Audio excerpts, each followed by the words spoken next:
মহিলার অপমান, শুয়ারের বাচ্চা। ভারত পাকিস্তান যুদ্ধের অন্যতম উস্কানিদাতা বিজেপি নেতা শুভেন্দু অধিকারী গণধোলাই খেয়ে এবার চোরের মতো লেজ গুটিয়ে পালিয়েছেন।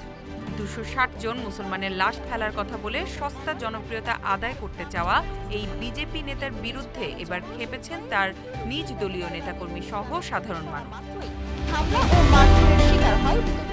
সম্প্রতি সামাজিক মাধ্যমে একটি ভিডিও ভাইরাল হয়েছে, যেখানে দেখা যায় শুভেন্দু অধিকারীর গাড়িতে হামলা চালাচ্ছে পশ্চিমবঙ্গে তার নিজ রাজ্যের লোকজন।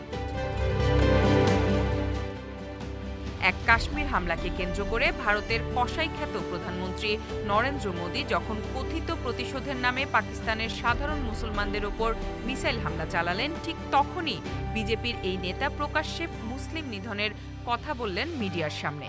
এছাড়াও মাঝে মধ্যেই ধর্মীয় উস্কানিমূলক বক্তব্য দিতেও দেখা যায় শুভেন্দুকে। তার ধর্মীয় উস্কানিমূলক বক্তব্যের কারণে কলকাতার রাস্তায় নেমে আসেন সাধারণ মানুষ। গ্রেফতারের দাবিতে আন্দোলন চলে রাজ্য জুড়ে। জানা যায়, সম্প্রতি এই আন্দোলনের সময় হঠাৎ করে সাধারণ মানুষের মধ্যে ঢুকে পড়ে শুভেন্দুর গাড়ি। জনতা তার গাড়ি দেখতে পেয়ে আরো বেশি উত্তেজিত হয়ে পড়ে।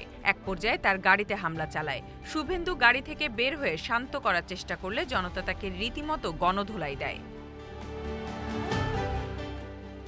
আন্দোলনকারীদের দাবি, গণধোলাই খেয়ে গাড়ি রেখেই ধুতি হাতে চোরের মতো লেজ গুটিয়ে পালিয়ে যান ইসলাম বিদ্বেষী এই বিজেপি নেতা।